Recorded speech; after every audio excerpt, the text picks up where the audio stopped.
আজকের ভিডিওতে আমরা আলোচনা করব তৃণমূল নেতা ব্রাত্য বসুকে নিয়ে। ভিডিওটি শুরু করার আগে প্রতিদিনের মতো আজও সকলের কাছে আমার অনুরোধ, যারা এখনও আমার চ্যানেলটি সাবস্ক্রাইব করেননি তারা চ্যানেলটি সাবস্ক্রাইব করে দেবেন।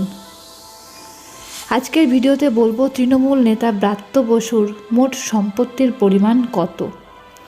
ভিডিওটি ভালো লাগলে একটি লাইক এবং শেয়ার করে দেবেন।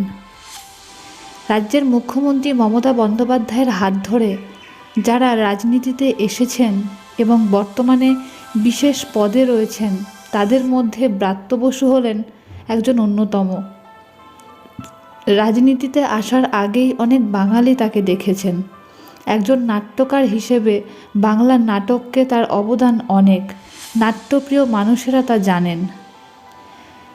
যদি মোট সম্পত্তির কথা বলি, তবে শিক্ষা ও পর্যটন মন্ত্রী ব্রাত্য বসু এসবিআই ব্যাংকে নিজের নামে 27,08,000 টাকার একটি ফিক্সড ডিপোজিট করে রেখেছেন। আর এসবিআইয়ের সেভিংস অ্যাকাউন্টে তার নামে রয়েছে 40,05,000 টাকা। তার স্ত্রীর নামে দুটি ফিক্সড ডিপোজিট রয়েছে দুটি পাঞ্জাব ন্যাশনাল ব্যাংকে, যার একটিতে রয়েছে 45,50,000 টাকা, অপরটিতে রয়েছে 3,68,000 টাকা এবং তার স্ত্রীর সেভিংস অ্যাকাউন্টে রয়েছে 6,28,000 টাকা।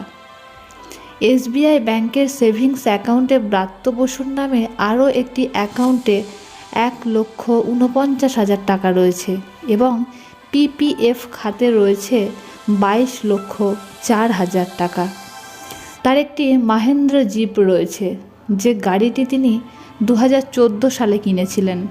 তবে তার স্ত্রীর নামে কোনো গাড়ি না থাকলেও টাকার অঙ্কে কিছু কমও নেই। ব্রাত্য বসুর স্ত্রীর কাছে রয়েছে 17,10,000 টাকার সোনার গহনা সহ অলংকার। ব্রাত্য বসুর নিজের নামেও প্রায় 4 লক্ষ টাকার সোনার গয়না রয়েছে। লেক টাউনে প্রায় 2,500 বর্গফুটের একটি বাড়ি রয়েছে ব্রাত্য বসুর। অবশ্য তা পারিবারিক সূত্রে পাওয়া। বর্তমানে বাড়িটির মূল্য প্রায় 1 কোটি টাকা। স্থাবর সম্পত্তি বলতে তৃণমূল নেতা ব্রাত্য বসুর কেবল এই বাড়িটিই রয়েছে। তবে সব মিলিয়ে এই নেতার অস্থাবর সম্পত্তি রয়েছে প্রায় 95,92,000 টাকা। তার স্ত্রীর অস্থাবর সম্পত্তি রয়েছে প্রায় 1,12,00,000 টাকা।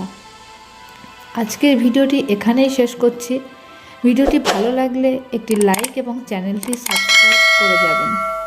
সকলকে অনেক অনেক ধন্যবাদ।